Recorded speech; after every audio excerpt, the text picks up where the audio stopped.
Yes, good morning po mga kapuso. Nandito nga tayo ngayon sa Rosario Almario Elementary School. Dito po yan sa Tondo, Maynila para maghatid ng isang optical mission sa mga mag-aaral dito. Kasi ayon na rin sa datos na nakuha natin mula sa DepEd, isa nga daw itong paaralan nila sa may pinakamaraming mga estudyante na malalabo ang mata. In fact, itong mga kasama ko po ngayon mga kapuso, mga estudyante na medyo nakitaan na ng malabong paningin. So sabi na rin ng kanilang mga guro, malaking araw ang epekto nito sa kanilang performance sa kanilang mga klase. In fact, ito kasama ko ngayon isa sa mga estudyante. What's your name?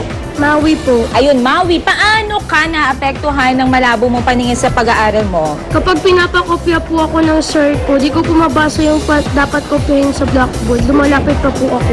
Ayun. So, pag medyo malayo ka from the blackboard, hindi mo na nakukopya ng maayos. Ayun. Isa lamang yan sa mga effects nga, tsaka yung paghihirap ng mga estudyante pag malabo yung mata. Nakasama ko rin ngayon yung kanilang punong guro na si Principal Erlinda Valdez. Good morning, ma'am. So, ma'am, ano po yung ginagawa natin sa mga estudyante na, yun nga, meron ding malabong paningin? Meron po ba tayo nga parang, paano natin ina-address yung problem na to? Okay, number one, sa mga guro lang, sila ang nagbibigay ng paraan para ang mga bata may kalabuan ng mata ay yun ang nasa unahan ng Classrooms po. Okay.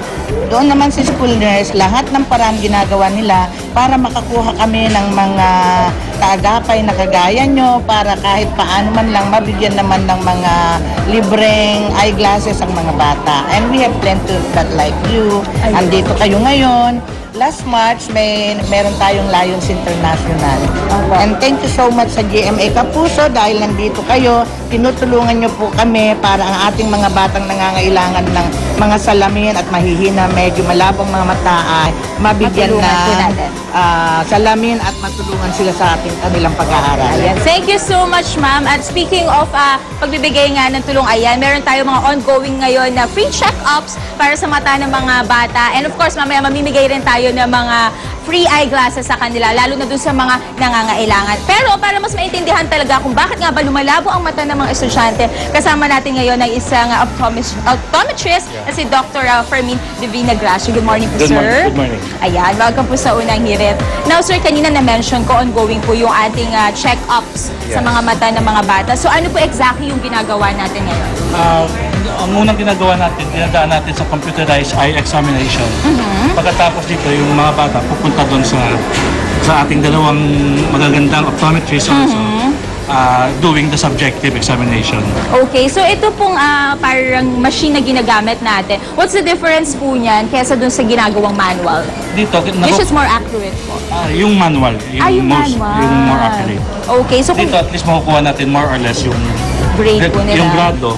And then, nilifine na lang doon sa mga doctors.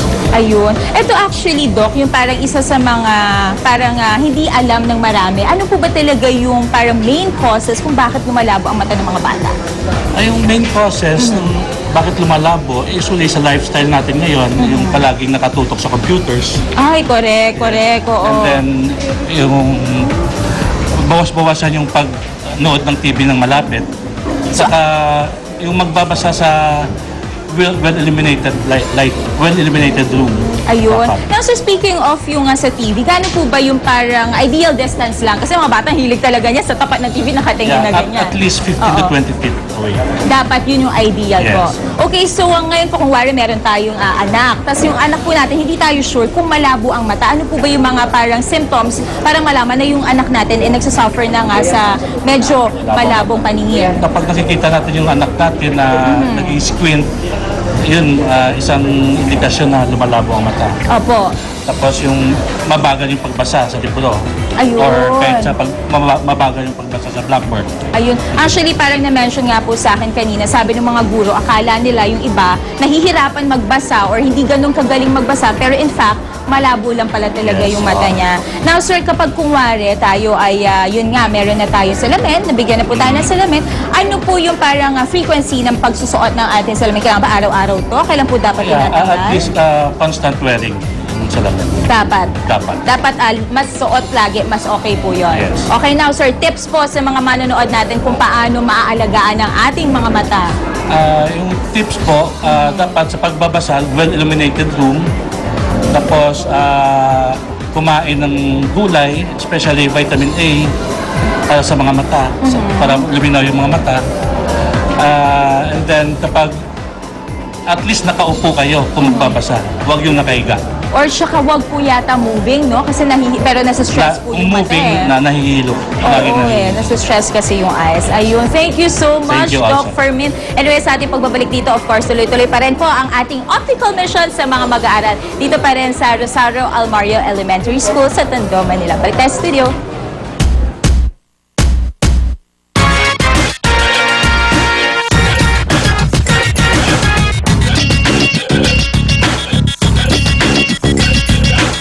Mga kapuso, narito na ang ating ihirit! Para may mungkin siya. Para may mungkin na. At sa mamagitan ng inyong ihirit, mali nyo manalo pa kayo ng aming papremyo na free tickets para sa concert ng international pop star na si Miley Cyrus. May 2 winners tayo sa 2 silver tickets each at 5 winners ng 2 bronze tickets each para sa Miley Cyrus Live in Manila concert June 17, Biyernes po yan sa Mall of Asia Concert Grounds. Kaya eto na ang ating ihirit question of the day. Anong gamit na nakakatulong para mapalinaw ang mata ang ipinamimigay ng UH sa Almario Elementary School sa Tondo? Karot, i-text lang po ang you hit it, space, name, space, lokasyon at phone number, space, sagot. Send to 4627 for all networks. Kalabasa. Oh, 2 pesos 50 cents per text for Smart Talk and Text Globe and TM subscribers. 2 pesos per text for some subscribers for DTI NCR permit number 4197, series of 2011. Kaya mag-text na at ihirit nyo na yan! We'll be back!